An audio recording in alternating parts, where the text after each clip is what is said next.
So I know I've only been talking about my favorite anime and cartoons on this channel since it's something I'm very passionate about. But today I want to talk about something else I'm very passionate about too. Video games. Horror video games to be exact. See, when I was a kid I was pretty scared of horror games. Heck, I was scared of the forest in Lego Harry Potter. But this one time I played this game called Condemned, which is pretty awesome by the way. And I was pretty scared, but it also was really fucking good. The story and the mood really got me hooked into it. So that got me thinking, I wonder if I have other horror games that are neat. Oh, what is this? Resident Evil? I've heard of that, let me give it a shot.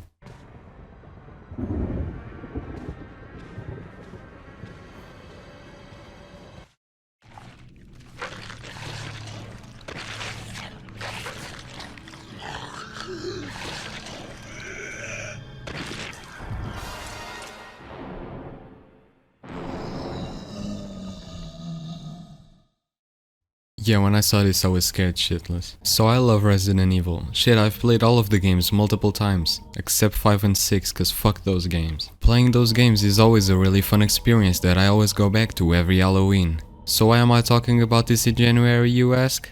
Cause I forgot to do it on Halloween, fuck off. So with that said, let's talk about Resident Evil and how I think it's the right way to do horror.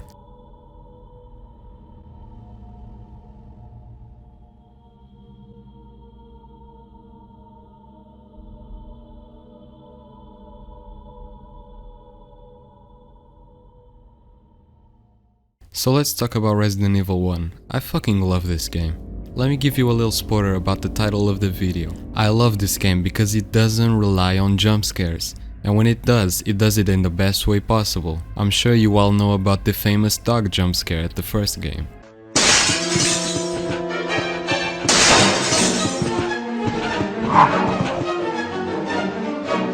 Resident Evil 1 really is a masterpiece. The way they give us so much content in a mansion, so many puzzles, so many combats, so many weapons and so many enemies is just amazing to me. It's incredible and it's definitely one of my favorites from the franchise.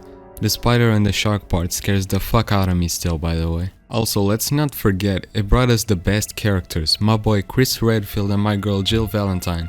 Some certified badasses for real, I love them so much. Also, just to be clear, I'm not gonna talk about the story of these games. I may comment on how good the story is in each game, but if I talked about the story of each game, I'd be here for like 3 hours. So let me get into detail. The puzzles in the first game are genius and are now engraved in my memory in case I need to get that medallion again. Like legit, there were moments where I was stuck for hours trying to find something and then I'd have an epiphany and figure out a step, and it was a step to do something bigger and I couldn't figure it out. And I don't really consider that bad game design. It's genius game design, in fact. I love when games make me use my brain meat. I don't want to just win by shooting to victory, I want to figure it out myself. I really like how the documents in the game aren't useless. There's this one document that tells you to use a dog whistle to get a fake key. And guess what? If you don't read it, then you won't progress in the game. You would not know where to use the dog whistle and what for. You'd be stuck trying to use the dog whistle on every room. So with the puzzles out of the way, let's talk about the weapons. In this game you have the standard weaponry from every Resident Evil game basically.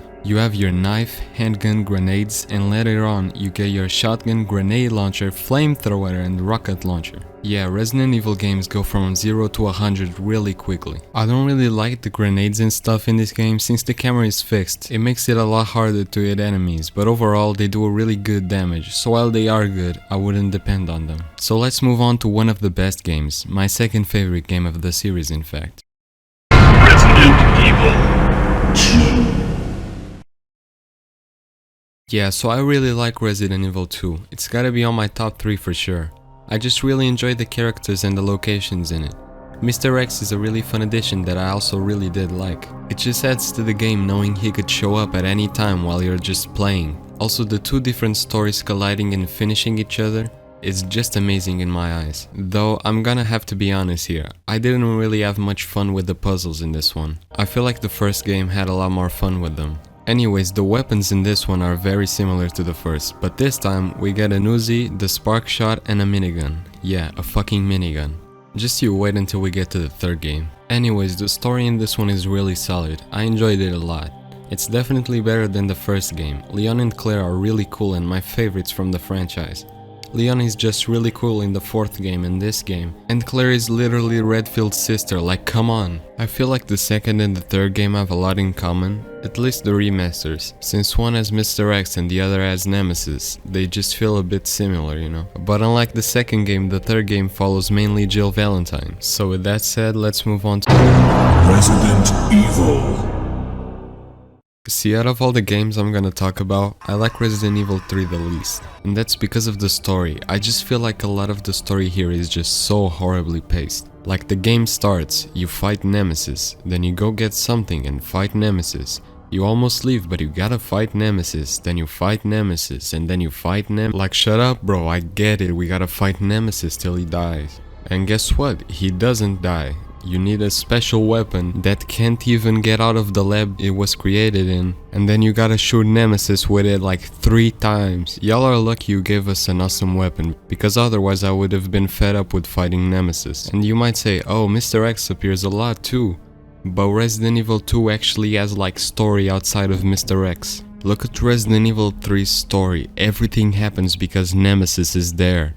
Nothing ever happens because, oh, they're in a zombie apocalypse. Oh, by the way, did I mention that there are like no puzzles in this game? Resident Evil. Hey, it's Sakurai aka RatPasta, that one person who talks too much about tokusatsu and music and is kind of being dead on his own channel. Trust me guys, I'll be back, just give me some time. But let's get on topic. Resident Evil 3 Nemesis is the only Resident Evil game I've played to completion, having played it somewhere in early 2021 and had mainly positive things to say. But mainly positive does not necessarily mean all positive, so I might as well start with the problems I had while on my playthrough. First off is the puzzle solving. As a Silent Hill fan, dumb hard puzzles are normal for me. But here, they're just kind of a nuisance. It's mainly go here, find code, input code. They're not atrocious, but they're monotonous and kind of take away from the experience of the actual game. And some of them are impossible or very difficult without a guide, like this gemstone one, which isn't even a puzzle. It's deadass just a prolonged fetch quest with some gems kept in dumb places, which even I needed a guide for. Honestly, I kind of wish they put more effort into the puzzles, since it's a huge part of Resident Evil, and it took away from my experience of the game. Next problem I had was Nemesis. The issue is he's less of an all-powerful threat in my eyes, and more so just a nuisance. The only thing about him is that he's a sponge and honestly kind of gets annoying when he appears out of nowhere. Also, in the story, it's just Nemesis, Nemesis, Nemesis, which also is real annoying to deal with. But that's all really negative I can say about the game, and I think I should start with the things I like. Let's start with the art direction. It's sublime. The different monster designs in Resident Evil are real fun. They're not anything special about the second game, but it's classic RE. I love Nemesis. His mangled face and stitched together and tube sticking out of his neck gives him almost a Frankenstein's monster feel, like he was a byproduct of an experiment, which I'm pretty sure it is. Listen, Resident Evil lore isn't exactly my forte. That's for gorillas. Also, Jill's outfit, while not topping the Claire Redfield's outfit in RE2, are simple yet classic and very reminiscent of 90s PlayStation vibes. Honestly, you can make an entire video on Resident Evil concept art. Also, the pre-rendered backgrounds are gorgeous as ever. In RE2 they had these grungy alleys and rooms in the police station, but in RE3 I feel like they utilize it best and have some gorgeous looking buildings, coffee shops, hospitals, and use the full potential. Also, the menus and the UI are back, and while some prefer the cleaner looks of the remakes, I actually rather enjoy the more grungy old school tech feel of the original, with Jill's low poly face just staring right at you. It's actually kinda goofy. Moving on from art direction, since I could write a thesis about it, I should talk a bit about the gameplay since it's classic PS1 Resident Evil. Doors having an animation when they open. Same tank controls, which gives Jill the sense of weight of movement as if you're actually struggling to move her, as you traverse different locations, picking up new weapons and healing items along the way. It also has a really cool sense of progression with the weapon system, making you feel stronger the more you go along. And while I've seen a lot of people criticize the randomized nature of the weapon locations, I feel it makes it a lot more scary, and keeps you on your toes, knowing that you may not have the right weapon for the job, and has some real fun RNG encounters, which makes watching speedruns of this game even more fun. Seriously, watch the GDQ speedruns of the game, they're so fun to watch. Also, before I peace out, I should probably mention a fun thing about the game. In easy mode, you get an assault rifle with a plethora of ammo at the beginning of the game. Honestly, if you would like to feel like Sarah Connor from Terminator 2, it's a fun mode to turn on mowing down zombies and tactically blasting Nemesis to Kingdom Come and beyond. Highly recommend. That about wraps it up for a brief summary on my thoughts on Resident Evil 3 Nemesis. Thanks for having me on the vid and peace out. You can find me on my main channel for when I decide to upload again or on my Twitter. See ya! Anyways, I'd say Resident Evil 1 through 3 are what I like to call the first half of Resident Evil, with the rest being more experimental, so catch this intermission real quick before we get to the second half.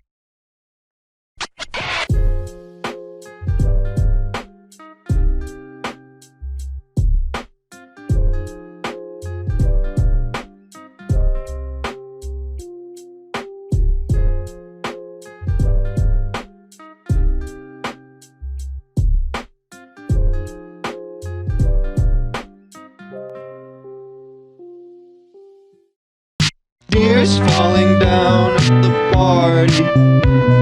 Saddest little baby in the room. Fears, mommy, fears, don't get me started. I get a little gray hair for every scare you share.